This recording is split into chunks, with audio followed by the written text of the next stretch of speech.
वक्त की रफ्तार।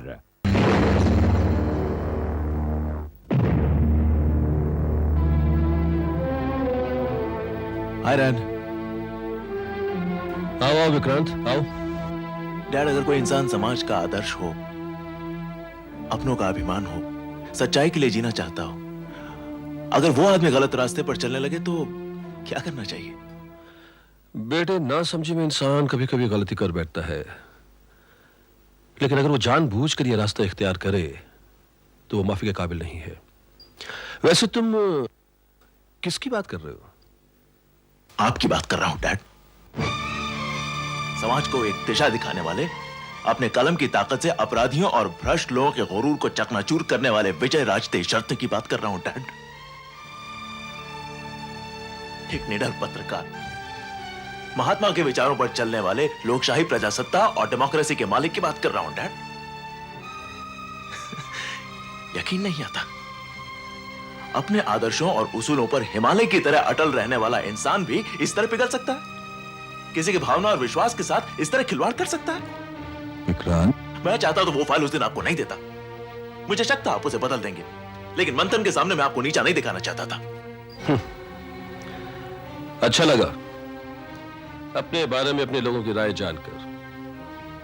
बेटा, मेरी रगों में उस इंसान का खून है जो आदर्शों की एक मिसाल थे।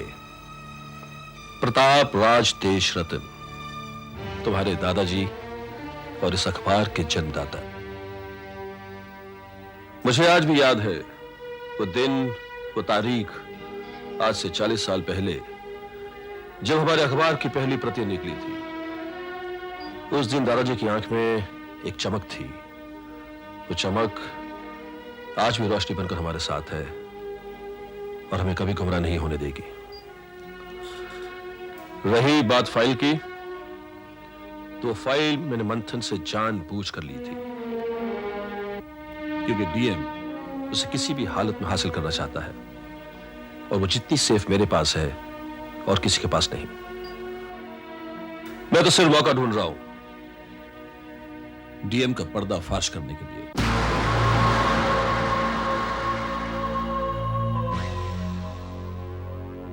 दिव्य मोहन जी, ये रहा आपका हिस्सा, जो कई विभागों से बंटकर आया है। बंद कीजिए इसे। इसका खुला हुआ मुंह हमें शेर के जबड़े की तरह दिखाई देता है। जो भी दिखेगा दांत गिनने बैठ जाएगा। दिव्य मोहन जी, आपकी हर चाल के हम दीवाने हैं। ये बादाम पिस्ता खाने के लिए कुछ रुपए हैं। हाँ, बात तो सही है, लेकिन आज इस महंगाई के जमाने में इससे तो मूंगफली भी नहीं आएगी। विश्वेश्वर जी, मेरे ख्याल से आप बहुत ज्यादा बोलते हैं। अगर दिव्य मोहन जी को आप सिर्फ डीएम साहब कहकर बुलाएं तो ज्यादा बेहतर होगा। आपकी तारीफ। ये मधुकर हैं, हमारे दाहिने हाथ। यूं समझिए कि बोलते ये हैं और ख्यालात हमारे होते हैं। अब आप जा सकते हैं।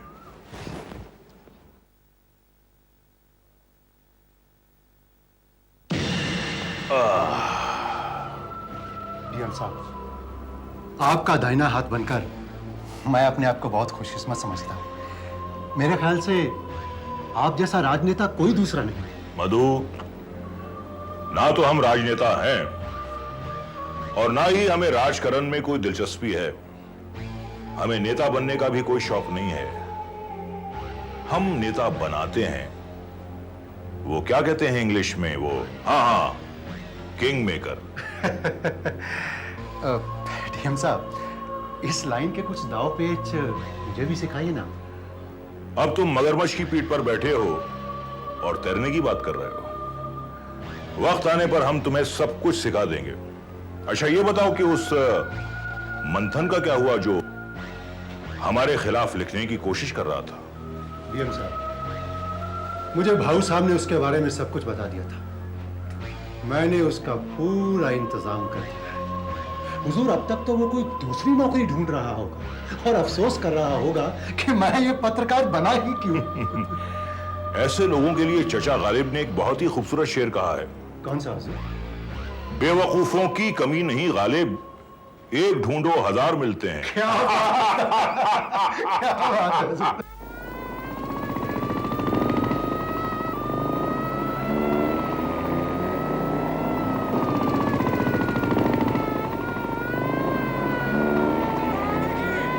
सत्यनारायण जी की, सत्यनारायण जी की, सत्यनारायण जी की, सत्यनारायण जी की, सत्यनारायण जी की, सत्यनारायण जी की, सत्यनारायण जी की, सत्यनारायण जी की, सत्यनारायण जी की, सत्यनारायण जी की। अरे इनसे कहो फूलों के हार भगवान को चढ़ाए जाते हैं, इंसान को नहीं।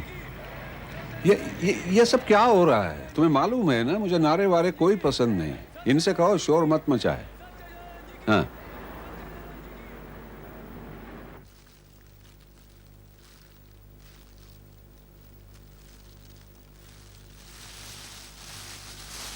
देखिए मेहरबानी करके आप लोग पीछे हट जाइए, प्लीज प्लीज पीछे हट जाइए।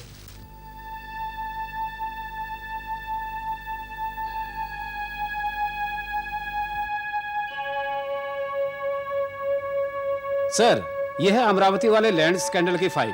इसमें किसी ना किसी रूप में दिव्य मोहन जी का नाम शामिल है। सर, इससे किसानों का काफी नुकसान हुआ है।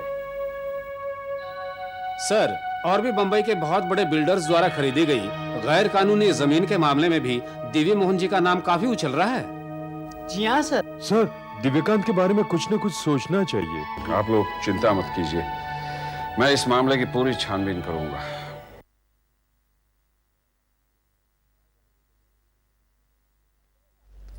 कहाँ जाने की तैयारी हो रही है? पार्टी में जाने की। पार्टी? कौन सी पार्टी? जहां आप जा रहे हैं, आज मैं भी आपके साथ आऊंगी। होश में तो हो? हाँ हाँ, पार्टी में जाने से पहले तो होश में रहना जरूरी है ना। तुम मेरे साथ हरगिज नहीं जाओगी। क्यों? क्यों नहीं जा रही हूँ? बीवी हूँ आपकी, कोई दिल बहलाने वाली गुड़िया नहीं जो ब्याह कर लेके आई और सजा दिया इस कमरे में। देखो, इस वक्त मैं तुम्हारे साथ बहस करना नहीं चाहता। मेरा मूड मत खराब करो। मूड मैं खराब कर रही हूँ? हाँ, इसके अलावा तुम्हें आता भी क्या है?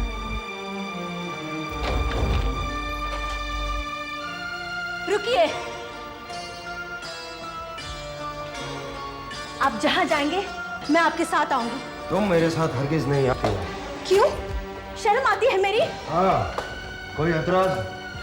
इतनी नफरत करते हो तो शादी क्यों की मुझसे? ये शादी मैंने अपनी मर्जी से नहीं की है, मुझे शादी करनी पड़ी है बाकी आदर्शों के लिए, चाचा जी के उसूलों के लिए। और तुम्हें क्या तकलीफ है? तुम्हें तो सब कुछ मिला है, जो भी खोया है सिर्फ मैंने।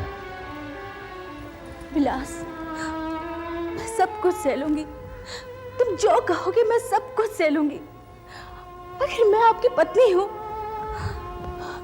लेकिन प्लीज पति पत्नी के इस पवित्र रिश्ते को इतना सलील मत करो, प्लीज।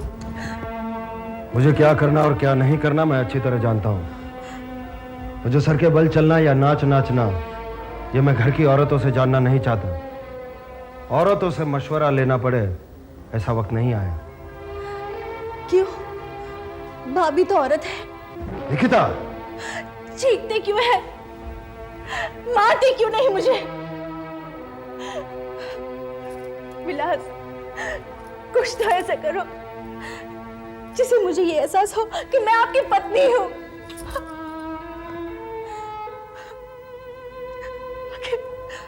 आखिर क्या कमी है मुझ में विलास? क्यों मुझसे इतना दूर भागते हो? क्यों मुझे अपने साथ नहीं ले जाते हो? देखो, मैं जिस पार्टी में जा रहा हूं वहां औरतें नहीं आती। ये पार्टियां सिर्फ मर्दों के लिए होती है। Is that clear?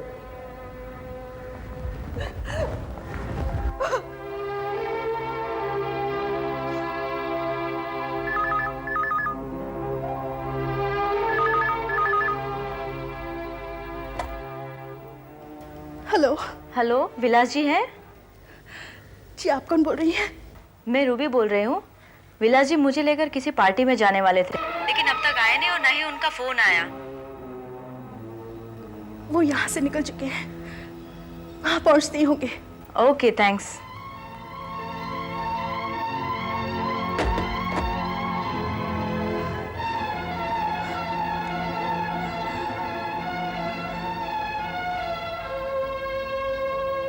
विलास,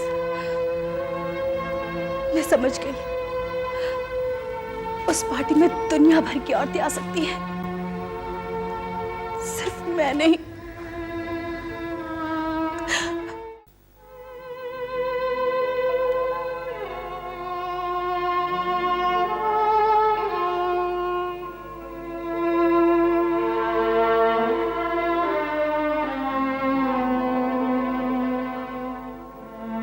निकिता बेटी, जी दामू काका।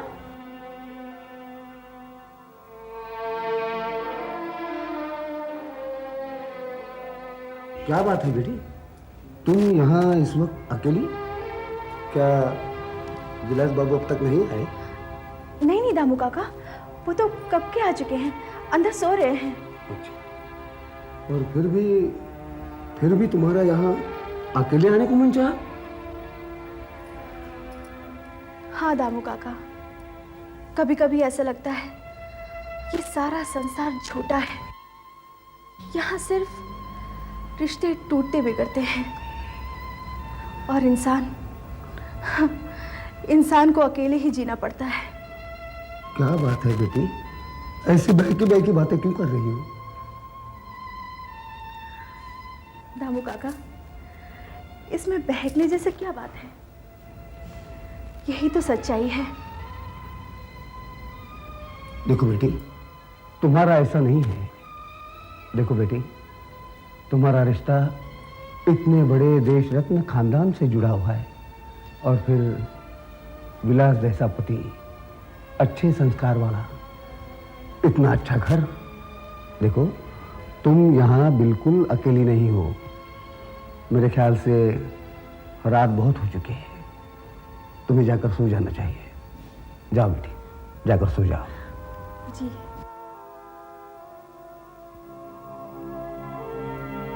योगी, मैंने संडे का पेपर देखा, उसमें कुछ पन्नों में प्रिंटिंग में गड़बड़ थी। हाँ बावजूद मशीन में कुछ खराबी होने की वजह से कुछ पेपर्स ऐसे छपे थे, बाकी सब ठीक ठाक। ध्यान रखना चाहिए। हाय योगेश। हाँ भैया। आ गए विलास? हाँ बा। अरे विलास, हाँ। कल सुबह कलकत्ते से कुछ प्रेस वाले आ रहे हैं, तुम सुबह 9 बजे ऑफिस पहुंच जाना। डैडी, हम कलकत्ता में नया पेपर तो लॉन्च कर रहे हैं, लेकिन मुझे लगता है कि वहाँ के रीजनल पेपर से हमें बहुत स्टिफ कंपटीशन करना पड़ेगा। क्यों विलास भैया, आपका क्या ख्याल है? हाँ, वो तो है ही। उससे कोई फर्क नहीं पड़ता, जब तक हम अपने रीडर्स को वो देंगे जो उन्हें चाहिए। Doesn't make a difference. मैं दामू काका से कहकर सबके लिए खाना परोसती हूँ। नहीं, मुझे भूख नहीं है, मैं पार्टी से होकर आ रहा हूँ। देख, विलास के लिए गिलास दूध का भेज देना। ठीक है, एक्सक्यूज मी।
हाँ बर्मन साहब बोलिए। अरे वो डॉक्यूमेंट्स, नहीं आई एम सॉरी, मैंने अभी तक पढ़े नहीं वो। मैं आपको आधे घंटे में फोन करता हूँ। ओके।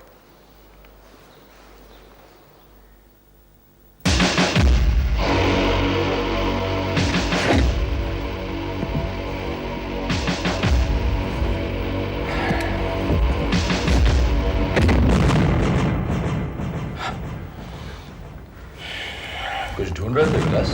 जी नहीं, कुछ खास नहीं। मैं तो फिर मेरे कमरे में क्या कर रहे हो तुम? जी मैं वो चाचा जी, मैं दादाजी की तस्वीर ढूंढ रहा था।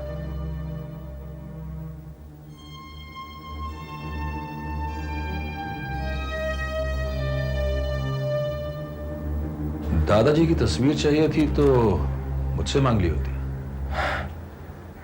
जी आप सही कह रहे हैं, लेकिन क्या बताऊं चाचा जी, मैं कुछ बहुत ज्यादा ही अपसेट हूं। तो मैंने सोचा कि अगर दादाजी की तस्वीर मेरे सामने मेरे ऑफिस के कमरे में रहे तो कम से कम मुझे उनसे कुछ प्रेरणा मिले। चाचा जी मैं बहुत ही अकेलापन महसूस कर रहा हूं।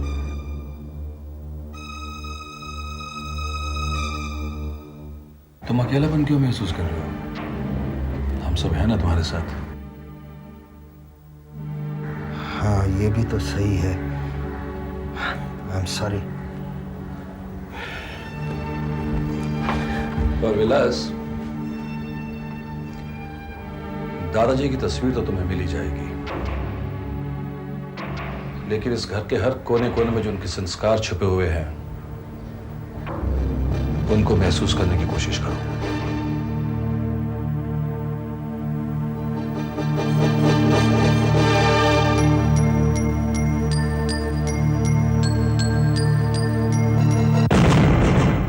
विलास राज,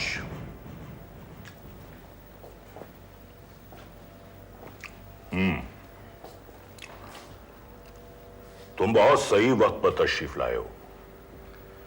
जी ये तो आपकी नजरों का बड़प्पन है डीएम साहब कि आप हमारी काबिलियत की परख रखते हैं। लेकिन तुम्हारी काबिलियत को धीरे धीरे जंग लगता जा रहा है। जी मैं कुछ समझा नहीं। जय हो जनता जनार्दन की।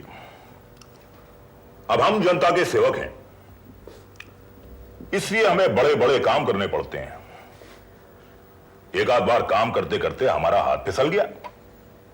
अब दुनिया वाले तो यही चाहते हैं ना कि कब बड़ा आदमी फिसले और वो उसका मजाक उड़ाए। विलास राज,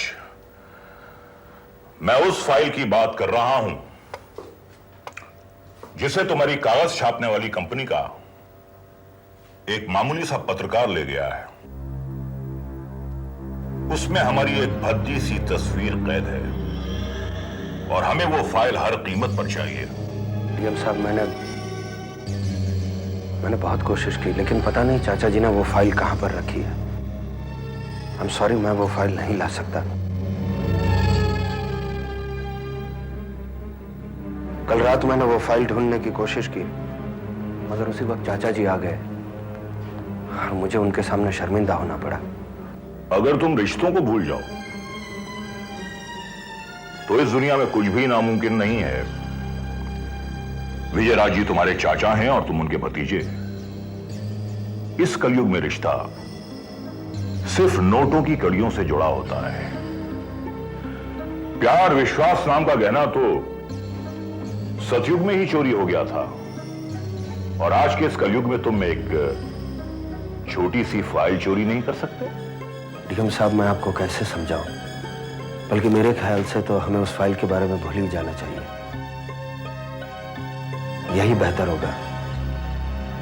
फिर भी मैं कोशिश करूंगा। मैं चलता हूं।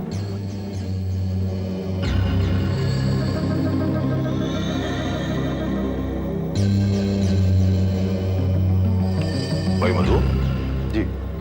ये तो गिरगट की तरह रंग बदल रहा है। डीएम साहब, ये सिर्फ रंग ही बदल रहा है, नस्ल तो नहीं बदल रहा। लगता है ये इतनी आसानी से नहीं मानेगा। आप फिक्र मत कीजिए डीएम साहब, इसके लिए एक ऐसा रास्ता बन गया है जो पीछे से तो दलदल में धंसता जा रहा है और आगे से एक खाई में जाकर गिरेगा। बहुत जल्द ही ये विलास राज गुलाम की तरह पिंजरे में कैद हो जाएगा। डीएम साहब, भाई तुम्हारे पास ऐसी कौन सी चाल है जो अब तक हमें नहीं सूझी? डीएम साहब, ये चाल मैंने नहीं चली, ये आपके साले साहब ने चली है। और ये चाल एक बहुत ही हसीन चाल है। इसका नतीजा बहुत जल्द आपके सामने होगा और उस चाल का नाम है रजनीगंधा। रजनी गंधा।